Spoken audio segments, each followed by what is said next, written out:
Okay, I'm officially done with the seeding in peat moss. Ended up with about 60 pounds of seed blend, my own blend that I put down, and 6.6 cubic yards of peat moss. That would be 48 bales of the 3 cubic foot bales, and then 8 bales of the 3.8 peat moss. So add it all up, divided by 27, comes out 6.6 yards. That's a lot of peat moss. Real thin layer on top. Put some hoses out. This is what I did the other day, the lighter brown. Today I did the overcoat of the new peat moss. I finished seeding last night, and now I have to figure out how to get the sprinkler system in here and wet this down. Pretty happy with the way the grade turned out. I could see there might be some issues with standing water right here, but I think that's going to be minor, and I think I'll be able to repair that just by putting some this leftover, or the topsoil that I scraped out of here. There's a ton of topsoil that I scraped out. It's all lined up around the back in the mounds back there. I took out quite a bit of fill. I wanted to get the graded down from the house over to the drainage pit, which is right between these trees here. 10-foot by 10-foot hole filled with 10 yards of 1.5-inch drainage rock. So if I get it to slope, get the water to slope there, in the winter I'll be okay. If I don't know, have to punt. But did a lot of work. Soil, the ground is a little harder than I wanted to, because I scraped out so much of that topsoil that I brought in last year. I'm down to the native original clay layer, and it is clay and it is hard. There's no wonder it didn't drain. So we're going to see how that goes here.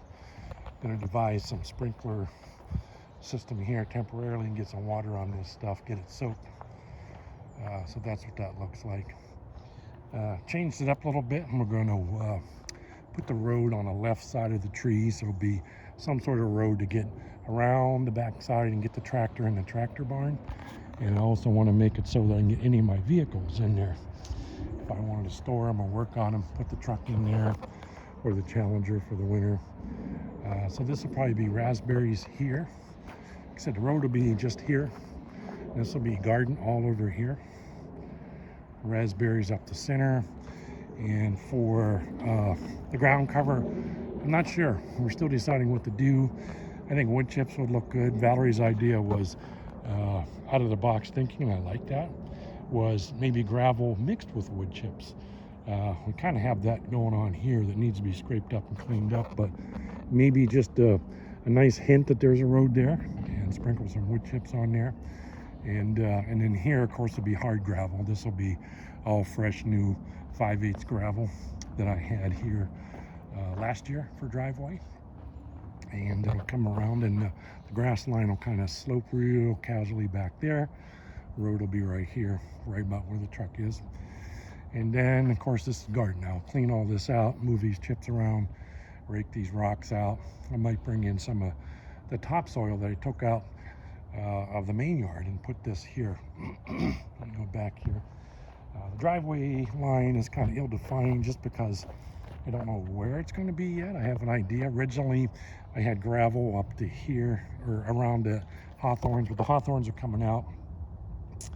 And maybe just the gravel up in here. I'd like to have some parking area somewhere, but I also want to provide for the maximum garden space and the tree growth along back here.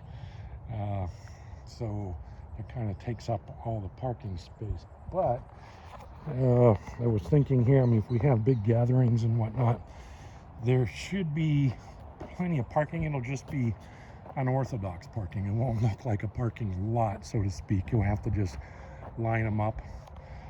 Technically, right where the truck is, I'll clean that pile of stuff up in front of the truck. You should be able to put, boy, at least 3, 4 maybe vehicles back in there. You can line the road up with vehicles and back in here. I'm not real worried about parking. We don't have a lot of big get-togethers anyhow. It's just always long-term dream and wish that we have some big gatherings here, parties and whatnot. So that's what's going on here. The van is Joey the painter's. He finished it up today, I believe. It was tough work. He painted underneath the eaves. They didn't paint the eaves. Well, they're roofers. I got a new roof put on last August. New sheeting, new plywood, and it was bare wood and unpainted. Joey did a real meticulous knockout job here, because he kind of had to mask. It's kind of a sawtooth affair with the way the siding is, so you couldn't really just spray it. The color is dark brown. I decided to go with the trim color of the house, which is dark brown. And so he did a real meticulous job masking that off and sealing that up. I wanted all the new fascia boards sealed as best as possible for the rains in the winter. The end grains here.